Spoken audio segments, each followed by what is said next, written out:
কেউ যদি কাউকে উপকার করে, আহসান করে, দয়া করে, মানুষ তাকে ভালোবাসে, বাসে কিনা?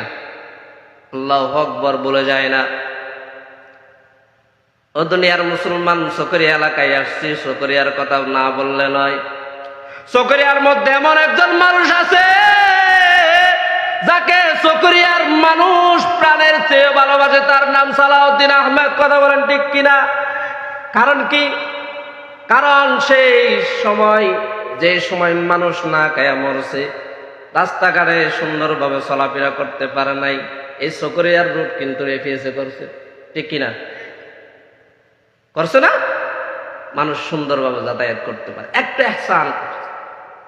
এই ইহসানের কারণে মানুষ সালাউদ্দিন আহমদকে মহব্বত করতে কোনো দ্বিধাবোধ করে না। কথা বলেন ঠিক কিনা? ও দুনিয়ার মানুষ, ইহসান যার ভিতর থাকবে মানুষ তাকে মহব্বত করবে।